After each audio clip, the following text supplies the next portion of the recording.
الحمد لله رب العالمين والصلاة والسلام على سيد الأنبياء والمرسلين أما بعد فأعوذ بالله من الشيطان الرجيم بسم الله الرحمن الرحيم إن الله وملائكته يصلون على النبي يا أيها الذين آمنوا صلوا عليه وسلموا تسليما اللهم صل على محمد وعلى آل محمد كما صليت على إبراهيم وعلى آل إبراهيم إنك حميد مجيد اللهم بارك على محمد وعلى آل محمد كما باركت على إبراهيم وعلى آل إبراهيم إنك حميد مجيد اللهم صل وسلم وبارك على سيدنا ومولانا محمد النبي الأمي الحبيب العالي القدر العظيم الجاه وعلى آله وصحبه وبارك وسلم صلاة وسلام عليك يا رسول الله۔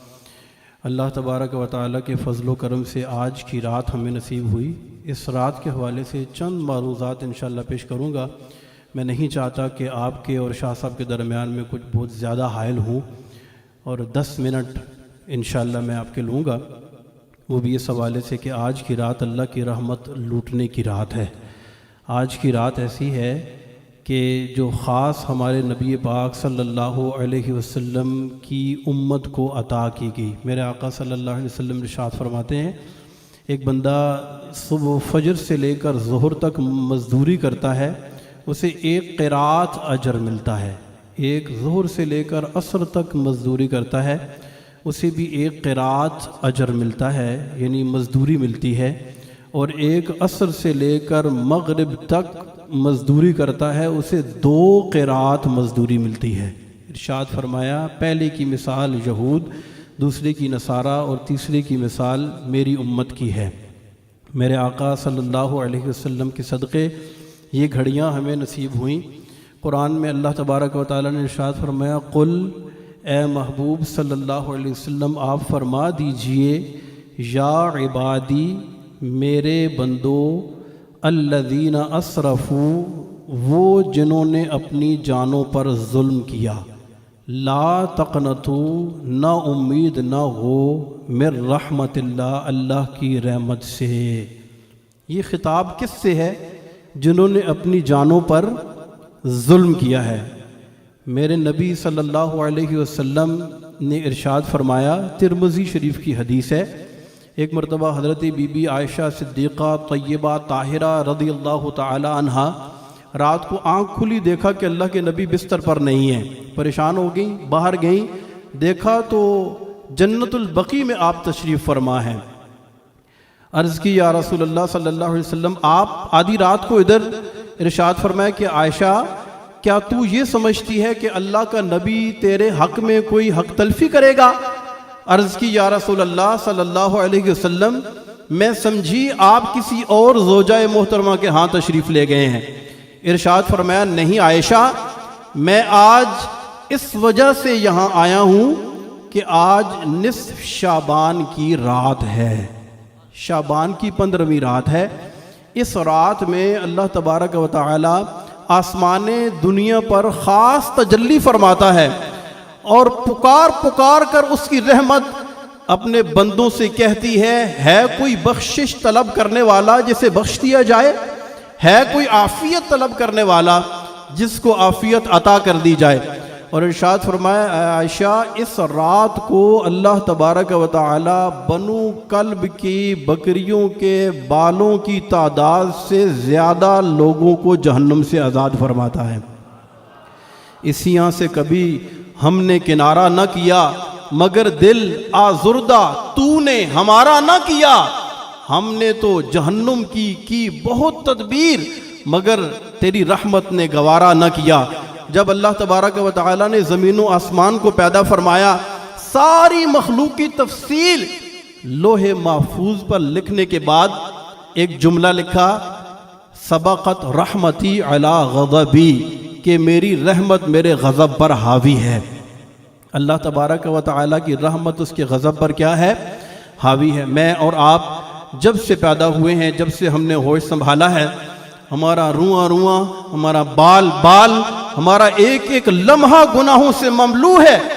کون سا ایسا دن ہے کہ ہم نے اللہ کی نافرمانی نہ کی ہو؟ لیکن اس رب کی رحمت کے قربان جائیں، جب تک نزا کا وقت شروع نہیں ہوگا، جب تک حضرت اسرائیل علیہ السلام ہمیں نظر نہیں آئیں گے توبہ کا دروازہ کھلا ہوا ہے، کتنا ہی گناہگار کیوں نہ ہو۔ اچھا امید جو ہے نا، امید یہ زندگی کو بڑھاتی ہے، اور مایوسی یہ زندگی کم کرتی ہے، ختم کرتی ہے۔ کسی کے بارے میں اگر سزائے موت سنا دی جائے، اس کو الگ کمرے میں رکھا جاتا ہے، کیوں؟ اس کو پتا ہے میں نے تو مرنا ہی مرنا ہے، الگ اس وجہ سے رکھا جاتا ہے کسی اور کو ساتھ نہ پھڑکا دے۔ اور جس کو عمر قید دی جاتی ہے، رہنا تو اس نے بھی جیل میں ہی ہے ساری زندگی، لیکن اس کو سب کے ساتھ رکھا جاتا ہے، اس کو امید ہوتی ہے زندہ رہا تو رہا کر دیا جاؤں گا۔ تو کتنا ہی گناہگار ہو، کتنا ہی سیاکار ہو، اللہ تبارک و تعالیٰ کی رحمت پکار پکار کر کہہ رہی ہے لا تقنطوا من رحمت اللہ، میری رحمت سے نہ امید۔ رسول اللہ صلی اللہ علیہ وسلم کی بڑی پیاری ایک حدیث ہے، بڑی پیاری، یقین کریں، اور ہو سکے نا تو اکیلے میں یہ باتیں یاد کر کے رویا کرو۔ اور آج رونے کی رات ہے، یہ میں آپ کو بتاؤں، جڑا رویا ہو دا کام، رونے والی آنکھیں مانگو، رونا سب کا کام نہیں۔ ذکر محبت عام ہے لیکن سوز محبت عام نہیں۔ میرے آقا صلی اللہ علیہ وسلم ارشاد فرماتے ہیں کل قیامت کے دن ایک گناہگار شخص کو اللہ کی بارگاہ میں پیش کیا جائے گا، اور اللہ تبارک و تعالیٰ کے ہاں اس کی نیکیاں نہیں ہوں گی یا کم ہوں گی، گناہ بہت زیادہ ہوں گے۔ اللہ فرمائے گا میرے اس بندے کو دوزخ میں پھینک دو۔ اچھا جب اسے دوزخ میں پھینکنے کا حکم ہوگا نا، وہ آگے چلے گا، مڑ مڑ کے پیچھے دیکھے گا، پھر آگے جائے گا، ایک قدم دو قدم آگے بڑھے گا، پھر پیچھے دیکھے گا، پھر جائے گا، پھر پیچھے دیکھے گا۔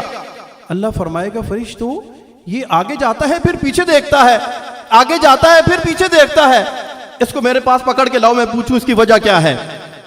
فرشتے پکڑ کے رب کی بارگاہ میں لائیں گے نا، تو رب اس سے پوچھے گا تو بار بار مڑ مڑ کے کیوں دیکھتا تھا؟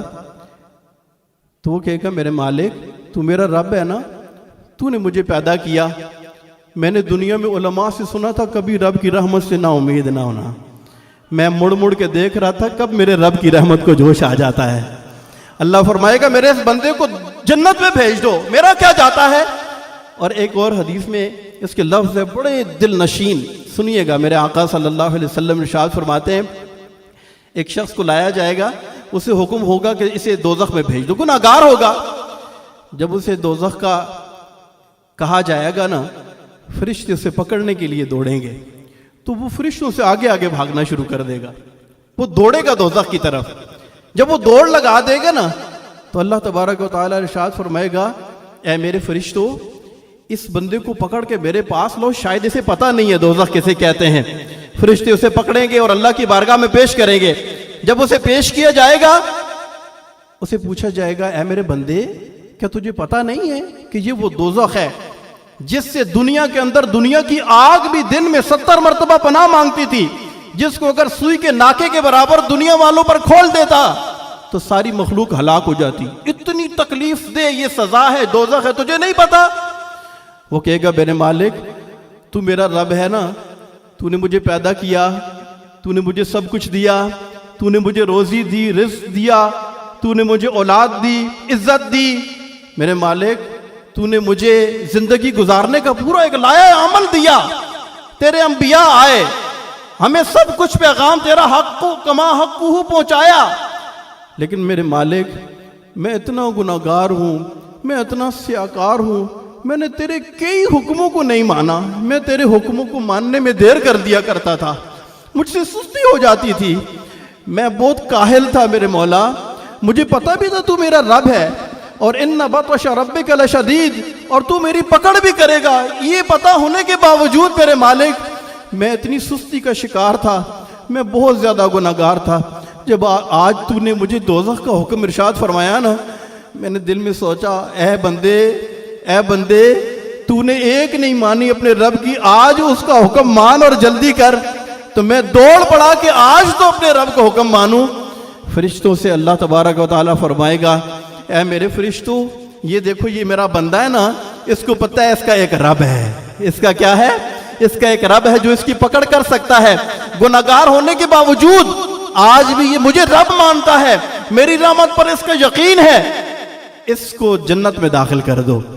اور میرے آقا صلی اللہ علیہ وسلم ارشاد فرماتے ہیں قیامت کے روز نہ ایک شخص کو حکم ہوگا اپنا نامہ اعمال پڑھ، اقرا کتابک کفا بنفسک الیوم علیک حسیبا، آج تیرے ہاتھ میں تجھے تیری کتاب دی جائے گی، اور لا یغادر صغیرۃ ولا کبیرۃ الا احصاها، اس میں کوئی ایسی چھوٹی سے چھوٹی چیز یا بڑی سے بڑی چیز کوئی ایسی نہیں ہوگی جو اس میں لکھی ہوئی نہ ہو، بندے کو اس کے ہاتھ میں دی جائے گی، اور اس کے پاؤں کانپ رہے ہوں گے ٹانگے، اور اس کے ہاتھ لرز رہے ہوں گے، اللہ کی بارگاہ میں کہا جائے گا پڑھ اقرا کتابک، اپنی اس کتاب کو پڑھ۔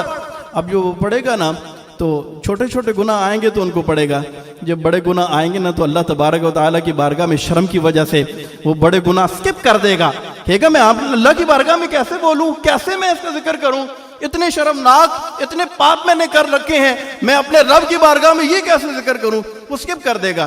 جب نامہ اعمال مکمل کرے گا نا، اللہ تبارک و تعالیٰ ارشاد فرمائے گا میرے اس بندے کے ان گناہوں کو نیکیوں سے بدل دو۔